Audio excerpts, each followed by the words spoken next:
Hi கேடீஸ், டெலிவரிக்கு இன்னும் 19 days தான் இருக்குது. இன்றைக்கி பீக்கங்காய் கடையில் பீக்கங்காய் கட் பண்ணிகிட்டு இருக்காங்க. ப்ரெக்னென்சி டைமில் 2 கிட்டு கொடுப்பாங்க. அதில் 4 டப்பா ப்ரோபியல் பவுடர் கலந்து வரும். ஸோ இன்றைக்காவது குடிக்கலான்னு 4 டப்பாவே எடுத்துகிட்டு வந்து தூசு தட்டி எடுத்து வச்சாச்சு. கடலக்காய் வேக வைக்கலான்னு கடலக்காவை கழுவி குக்கரில் போட்டு ரெடி பண்ணி எடுத்து வச்சிட்ருந்தேன். தன்வியோட டேடி பார்த்திங்கன்னா பீக்கங்காவை சட்டியில் தாளித்து விட்டுட்டு இருந்தாங்க. இந்த சொரக்காய், பீக்கங்காய், கத்திரிக்காய், பருப்பு குழம்பு இதெல்லாம் சட்டியில் கடைஞ்சாதான் இந்த கேடி பயப்பிள்ளைக்கு ரொம்ப பிடிக்குது. சட்டியில் குழம்பு கடைஞ்சி சாப்பிடும்போது அதோட மனமும் செம டேஸ்ட்டாக இருக்கும். சண்டே வச்ச கறி குழம்பும் பீக்கங்காயும் இருக்குது, அதோட விட்டாச்சு. இந்த கடலக்காயை குக்கரில் வச்சு அடுப்பு நார்னது தான் மிச்சம். என்ன பண்ணுறது, எல்லாத்தையும் க்ளீன் பண்ணிவிட்டு பாப்பாவுக்கு கடலக்காயை உரித்து பிளேட்டில் போட்டு கொடுத்தாச்சு. வாங்கிறது பார்த்திங்கன்னா ஆசையாக சமத்தாக இருக்கும். ஆனால் 2 பருப்பு மட்டும் சாப்பிட்டு மீதியெல்லாம் கீழே இறச்சி விட்டுருவா.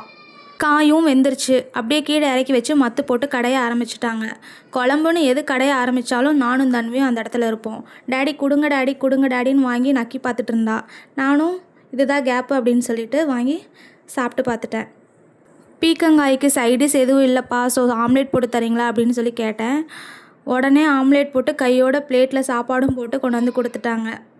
இப்படி ஒரு பிராணநாதர் அமைவதெல்லாம் மிகப்பெரிய வரம். சாப்பிட்டு முடிச்சுட்டு கையோட கிச்சன்லாம் க்ளீன் பண்ணிட்டேன். திடீர்னு ஒரு பிளான் வந்துச்சு.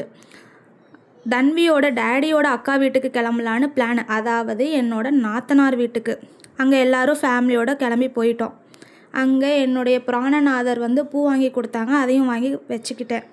கொஞ்ச நேரம் இருந்துட்டு பேசிட்டு ஜாலியாக டைம் ஸ்பெண்ட் பண்ணிவிட்டு தக்காளி சாப்பாடும் முட்டையும் வேக வச்சுருந்தாங்க, அதையும் சாப்பிட்டு அங்கேருந்து கிளம்பிட்டோம். மோர் வீடியோஸ்க்கு ஃபாலோ பண்ணிவிட்டு லைக் பண்ணிக்கோங்க. பாய்.